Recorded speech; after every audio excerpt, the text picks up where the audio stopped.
Muy buenas noches, amigos del canal Pensar y Creer. Les habla el profe Félix Félix. El día de hoy tenemos el honor de presentarles y de entrevistar al profesor Franklin Giovanni Púa, que fue profesor mío de la Universidad de San Buenaventura. Bienvenido, profesor.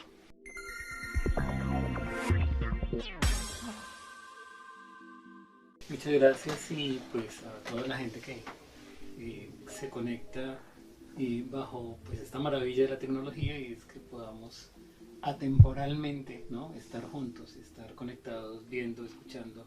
Pues un saludo muy especial, por supuesto. El profesor Franklin siempre ha tenido una línea de pensamiento. De hecho, en la universidad me enseñó filosofía latinoamericana, lo cual fue muy interesante, porque uno estaba acostumbrado desde el colegio a ver la filosofía como algo netamente griego y a los europeo. Profe, alguien me dijo un día un dicho que no he podido encontrar por ningún lado, pero me gustó. Y dice más o menos lo siguiente. Dice que un hombre es una historia mil veces contada y de mil maneras diferentes contada. Desde ese punto de vista, ¿quién es Franklin Giovanni Púa? ¿Y cuál es su historia y cómo se cuenta usted a través de esas mil formas distintas? Pues claro, siempre que hay como esa necesidad de verse a uno mismo, que primero que todo no es fácil, y segundo, yo sí creo que la filosofía, no a todo el mundo, pero a muchas personas sí le enseña que esa autorreferencia pues no es lo principal, no es lo fundamental, porque hay cosas más importantes, o sea, el diálogo, el conocimiento, el compartir, el saber, etc. Entonces cada vez que hay que hacer una referencia propia, como en primera persona, por lo menos a mí y a colegas que yo conozco nos cuesta un poco. Obviamente siempre hay una cuestión formal, o sea, por ejemplo, Giovanni Púa estudió filosofía en la Nacional, hizo su maestría en la Universidad Central de las Villas en Cuba, está haciendo un doctorado en estudios culturales latinoamericanos, es decir, como que la referencia es un poco más formal, ¿no? Y para evitar un poco como esas otras formas de narrarse.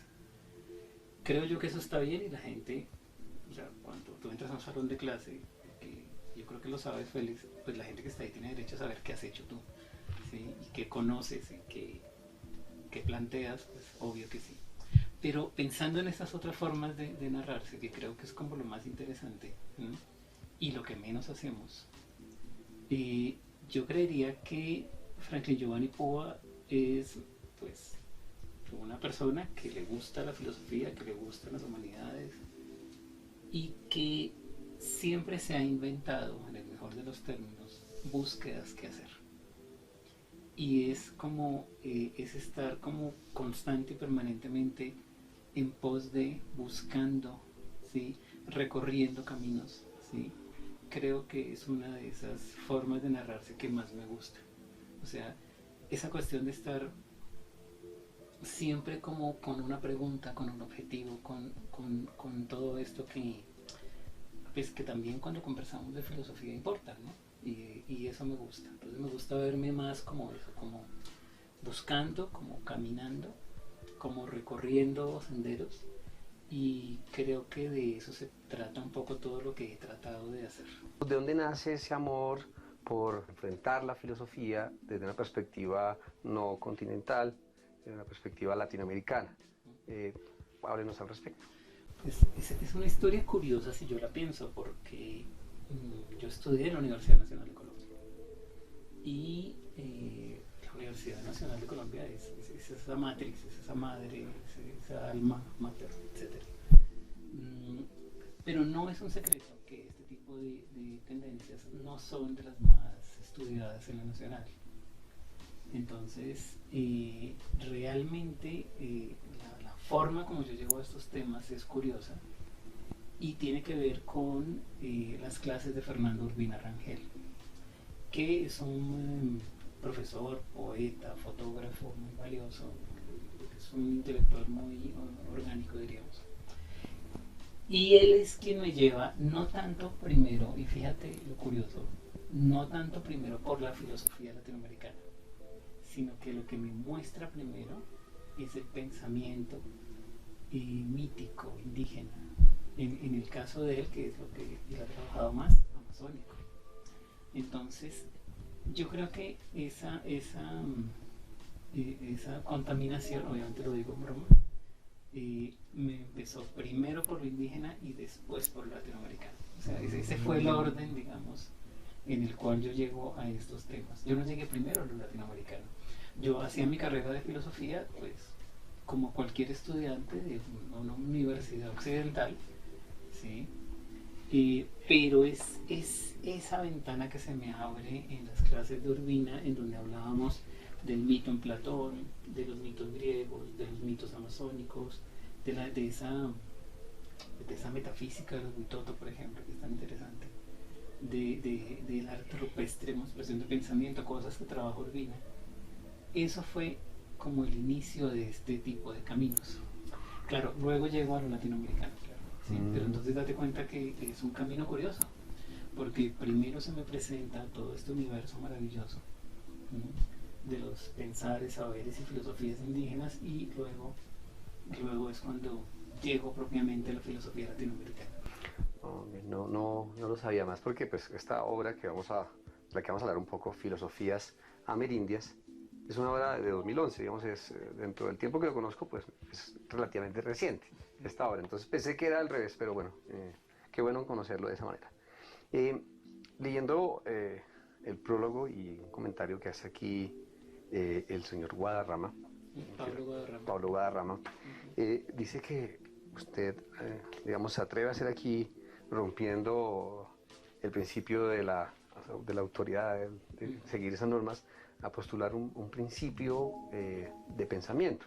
Y es, digamos, no pensar sobre lo que está, no ser parásito, por decirlo así, obviamente en el contexto está mejor dicho, no ser un parásito de lo que otros han pensado, sino No repetir siempre. intentar algo nuevo. Cuando se habla de filosofía latinoamericana, Félix, es algo que pues cuando tenemos la oportunidad de tener esta clase, que no todos tú sabes, no todos los pensum la tienen, no todos los pensum de filosofía tienen una clase de estos temas, pero afortunadamente en los espacios donde hemos estado, y uno de los temas, no el único, pero es un tema que se ve, es un poco estas polémicas sobre la existencia de la filosofía latinoamericana. Pues ahí hay unos nombres fundamentales, Augusto Salazar Bondi, Leopoldo Sea, bueno. Y lo que quiero decir es lo siguiente: así como dentro de la historia de nuestro pensamiento ha habido unos momentos interesantes donde los autores se han hecho preguntas como, bueno, y lo que nosotros hacemos es una filosofía, podemos catalogarlo académicamente como una filosofía, qué características tiene, qué rasgos tendría, qué problemas son los que están detrás de ella. Lo que yo me pregunté es, bueno, ¿y será que los autores no se han hecho también una pregunta, no igual ni mucho menos, tal vez análoga, ¿no?, con las formas de pensamiento originarias, en este caso indígenas? Es decir, ¿será que también ha existido una pregunta por unas filosofías de estos pueblos indígenas, ¿sí?, en su doble sentido? O sea, tanto los pueblos históricos, que tú lo sabes bien, los grandes imperios, pero los otros pueblos históricos que estaban, ¿no?, durante la etapa anterior a la llegada conquistadora, pero también de los pueblos actuales, ¿no? De esos, bueno, hay cifras distintas, ¿no?, de cantidad de pueblos que existen ahora. Y empecé a indagar, ¿sí? Y efectivamente dentro de autores que también trabajan la filosofía latinoamericana en distintos temas, yo sí me encontré que hay una inquietud y hasta cierto punto un debate sobre el hecho de poder catalogar como filosofía a estas formas de pensamiento. Entonces, para responder ya, habiendo hecho esta entrada, lo que yo creo que Guadarrama encuentra allí es que pensar lo indígena desde la filosofía tiene un poco este atrevimiento de poder plantear que existen unas filosofías indígenas o amerindias, como dice el texto, pero que en últimas ante lo que estamos es ante la valoración filosófica de las formas de pensar, ¿sí?, y del conocimiento de estos pueblos, ¿sí?, tanto los históricos como los actuales, ¿sí? Y yo creo que por ahí va un poco esto que plantea, y evidentemente pues es un tema que no no está, pues, digamos, en las agendas de lo que se enseña y de lo que se aprende en las facultades de filosofía, tampoco pues en la educación media donde hablamos de filosofía. Entonces yo creo que por ahí está el atrevimiento. No está el peligro de filtrar desde esta cultura nuestra, pues heredada, la visión de los amerindios. Bueno, ahí siempre, tema de siempre, sí, inquietud que siempre está y digamos, eso que tú planteas es uno de los elementos más valiosos, digamos, de la discusión. Y eso tiene, digamos, como muchos niveles. O sea, retomemos alguno como para darle un poco más de riqueza a la inquietud. De alguna manera, repetitiva hasta cierto punto, está la inquietud de cómo hacemos para comprender las formas de pensamiento de culturas distintas a la nuestra. Un poco como lo vemos, ¿sí? Es decir, idiomas distintos, sistemas de representación distintos, concepciones del mundo distintas, formas de entender la realidad distintas. Y qué tanto cuando vamos hacia allá podemos llegar a invadir, entre comillas, ¿sí? Con los conceptos propios, ¿sí? Y yo me he encontrado eso muchas veces y también como a veces como pregunta, a veces como objeción también. Por ejemplo, en el hecho de decir, si yo le digo filosofía a esta forma de pensamiento, tomemos una histórica, la incaica. Si yo hablo de esa filosofía incaica, estoy tomando una referencia cultural no occidental con un concepto occidental. Y allí, digamos, hay, o habría aparentemente, ¿sí? Una disonancia por lo menos. ¿Sí? Es obvio que la Mauta Inca no le iba a llamar a su forma de pensamiento filosofía, porque filosofía es un término griego, todos sabemos qué significa, este amor a la sabiduría, esta afición, digamos, a la sabiduría, etc. Y lo estoy aplicando a otra realidad cultural. Y lo que yo he pensado, un poco como para darle también riqueza a la discusión, es que hoy en día estamos en la capacidad de pensar interculturalmente nuestras concepciones de la realidad del conocimiento. Y yo creo que la gente de las otras culturas también lo hace. Entonces, ante lo que estaríamos aquí es ante una posibilidad de actuar interculturalmente, entendiendo esto como un concepto que proviene de una cultura, ¿sí? Dialoga con realidades de otras culturas y es por lo menos capaz de darse una idea de lo que está allí. Esto pasa no de una manera simple o inmediata, no es una intuición, digamos, ¿sí? Solamente o simplemente, sino que esto se puede hacer porque cuando tenemos nuestros propios conceptos y tratamos de entender una realidad cultural distinta, hacemos algo que es muy interesante y es que buscamos en esa realidad cultural distinta unos conceptos, unas ideas o unas formas de relación que podamos asumir, son las famosas heterotopías, o sea, que podamos asumir como las que conocemos en nuestra realidad cultural, pero no porque las impongamos o porque nos dejemos imponer, sino porque encontramos allí una referencia que podemos acercar a nuestra forma de comprender. Y este ya es el inicio de una estrategia intercultural. Lo intercultural implica mucho más, pero es al menos el inicio. Lo que yo creo es que hoy en día, con las herramientas conceptuales que tenemos, con nuestra conciencia ética también, ¿sí? Porque también hay que abordar esto en el sentido de ninguna cultura es superior, ¿sí? A otra en esencia, ni per se, ni nada de esto. Con nuestra convicción política también, porque esto también es una convicción política. Este comentario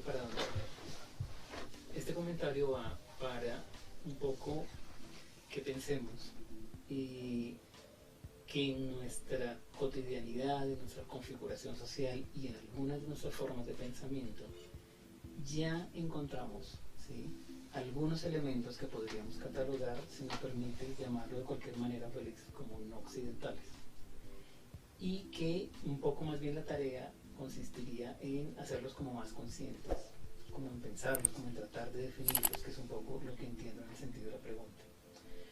De manera reciente, pues como para que lo veamos, por una cuestión también de coyuntura política de la década durante la primera década del siglo XXI, se habló mucho del summa causai, por ejemplo, del buen vivir, porque el buen vivir se empezó a tomar como un principio de referencia ética y política. Pero cuando miramos qué es el summa causai o el summa camaña, la primera expresión es quechua, la segunda es aymara, en últimas nos estamos refiriendo a cuál sería ese ideal de convivencia entre los distintos grupos, entre los distintos actores de una sociedad, entre lo que pretendemos o creemos que debe ser la mejor vida que podemos vivir unos junto a otros.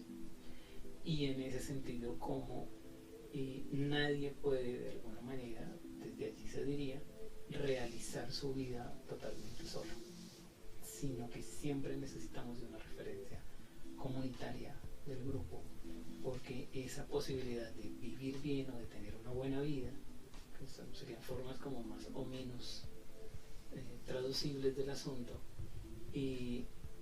precisarían esta conciencia del grupo. Cuando miramos muchas de nuestras prácticas sociales y de nuestras costumbres, ¿sí?, eso está allí, ¿sí?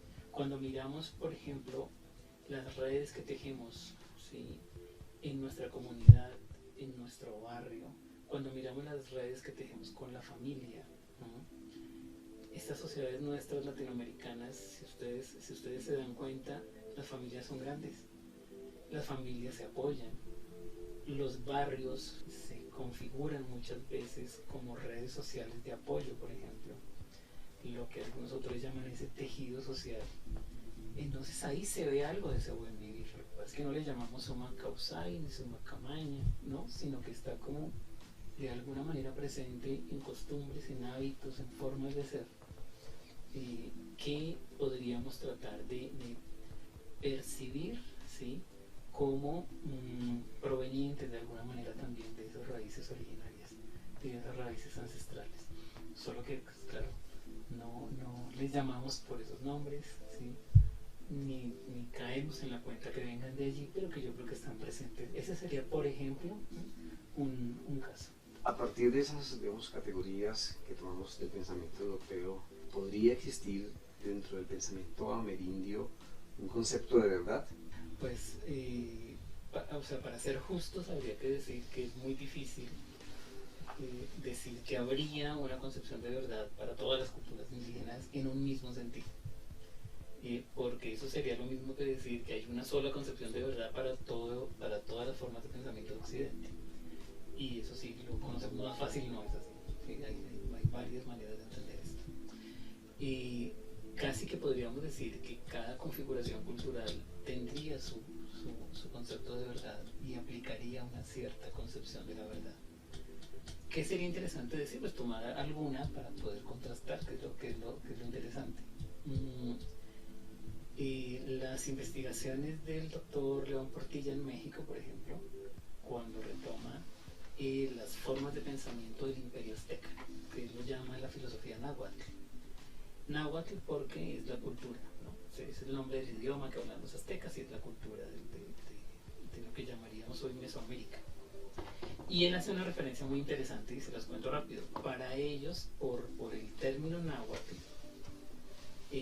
al cual se refiere verdad, ¿sí?, la raíz lingüística del término, ¿sí?, precisamente tiene que ver o significa justamente raíz. Entonces, cuando en el idioma náhuatl, ¿sí?, dice el doctor León Portilla, basado pues en sus investigaciones que son tanto filológicas como filosóficas, ¿sí?, cuando en el idioma náhuatl se pregunta cuál es tu verdad, lo que digamos literalmente se estaría preguntando es cuál es tu raíz, ¿sí? O sea, ¿estás realmente con raíz? Sería algo así. ¿Qué es lo que se está queriendo decir? Porque bueno, allí está el dato lingüístico, pero aquí viene también el trabajo de la filosofía, y es cómo traducir eso ya no lingüísticamente, sino conceptualmente, ¿sí?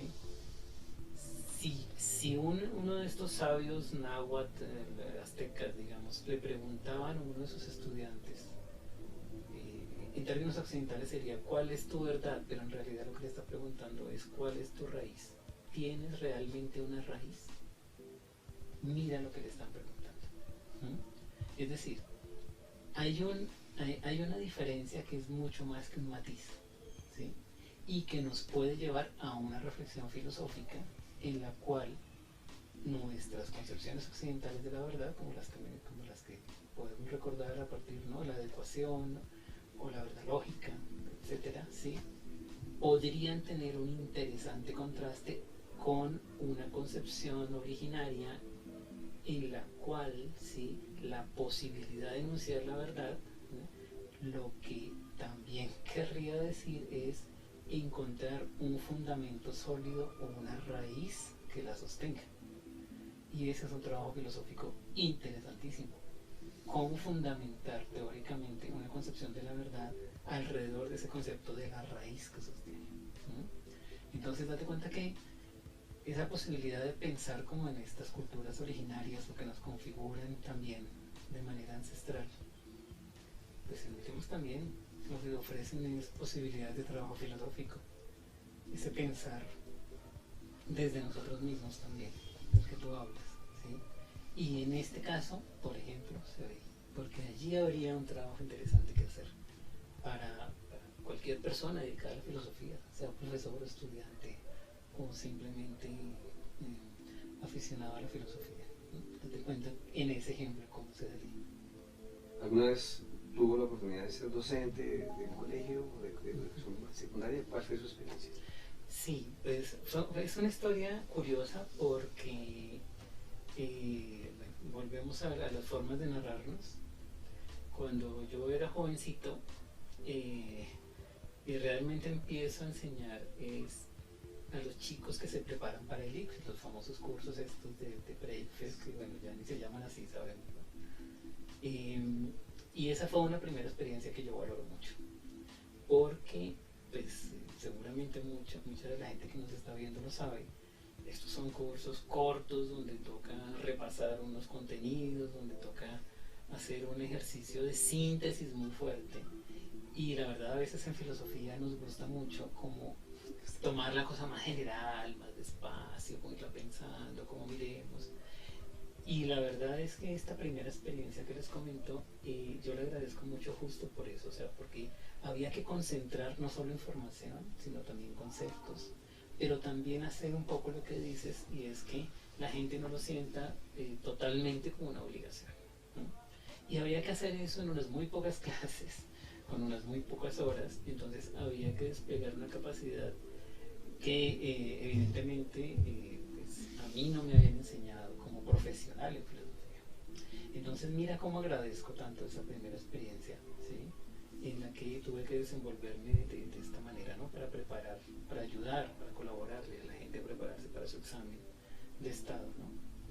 Y una segunda experiencia, se las cuento, y pues mi terriblemente corta experiencia en colegio fueron alrededor de 3 meses, más o menos, pero fue una coyuntura vital realmente, no fue una decisión que yo tomara. Todos sabemos que la vida a veces te lleva por caminos, porque es el momento en el que yo me voy del país, me voy a Cuba a hacer la maestría, y pues ya cuando regreso es directamente a enseñar en la universidad. Fueron muy pocos meses, pero creo que también los agradezco. Es un segundo escenario en el que también aprendo, es muy distinto, por supuesto.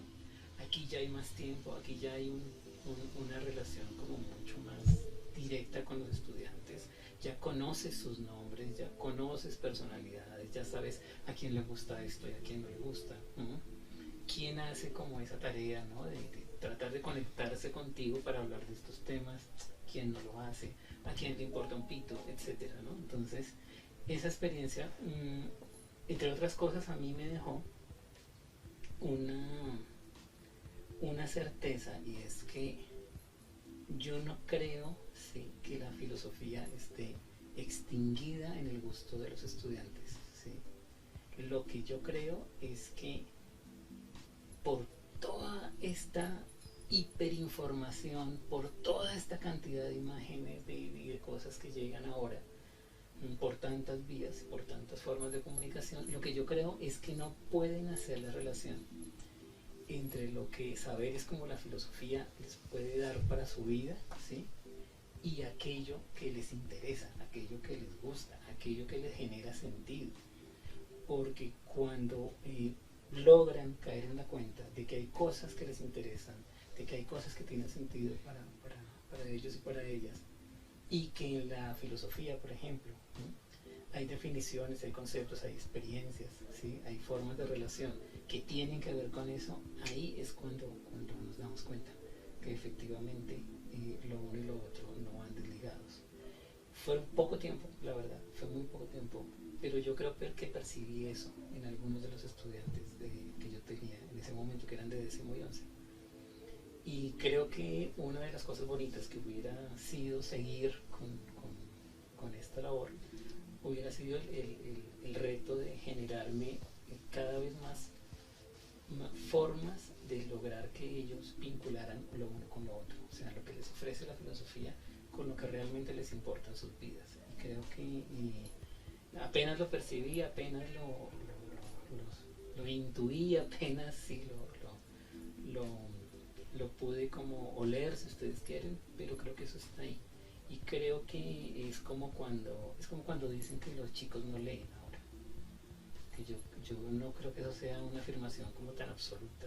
Yo creo que lo que pasa es que no leen lo que los adultos y lo que las instituciones quieren que leamos, pero leen muchas cosas, ¿sí? Leen lo que les interesa y la literatura que sí les gusta y las historias que les gustan, y utilizan ahora es la tecnología para leer, pero no es que no lean. Entonces a mí me parece que es algo similar a eso, o sea, como a nadie le gusta ya la filosofía.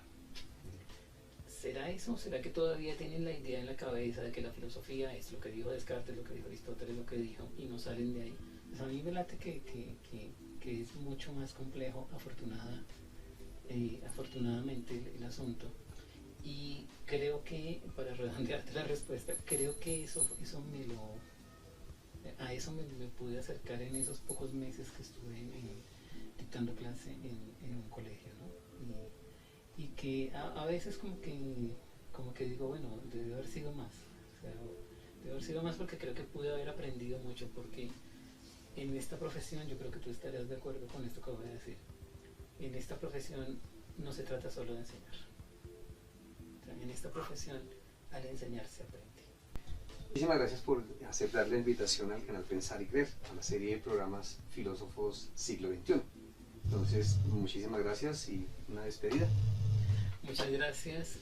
Yo solo quiero decir dos cosas. La primera es hacerte pues un reconocimiento por este esfuerzo, porque este trabajo, que es un trabajo que se hace con este cariño, con esta consideración, por hacer llegar de pronto lo que podamos pensar o creer algunos de los profesores o de la gente dedicada a la filosofía, pues a toda la gente que quiera vernos y que quiera estar ahí, que quiera compartir estos minutos con nosotros. Eso es algo muy valioso, Félix, y yo te lo quiero reconocer. Sí. Y lo segundo es decirles a todos y a todas, hay muchas cosas, sí, que nos hacen sentir inconformes, ¿no?, con el mundo y con la realidad, y la inconformidad a veces puede ser tan grande como que no nos gusta lo que pasa con el planeta, o tan aparentemente pequeña como no me gusta el oficio que debo hacer en la casa, ¿sí? Pero de todas maneras, lo que sí me parece a mí interesante es poder traducir la inconformidad, ¿sí?, en ideas y en acciones. Para mí la filosofía puede hacer cosas ahí, y a mí me parece que cuando pues, no solo ella, sino también otros saberes nos ayudan a comprender nuestras inconformidades y a transformarlas en ideas y en acciones, creo que ahí tenemos, así sea, una pequeña esperanza de que ahí puede haber un futuro un poquito mejor, y que tal vez podamos lograr que muchos más también se percaten de ello, de que puede haber un futuro un poquito mejor.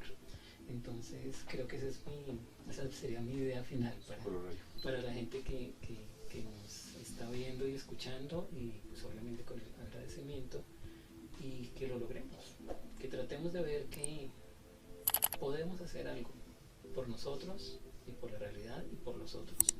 Y que a veces son cosas muy pequeñas y que traduzcamos nuestra inconformidad en esas acciones y en esas ideas. Bueno, muchas gracias. Estén bien. Muchachos, bienvenidos a mi casa siempre. Hasta la próxima.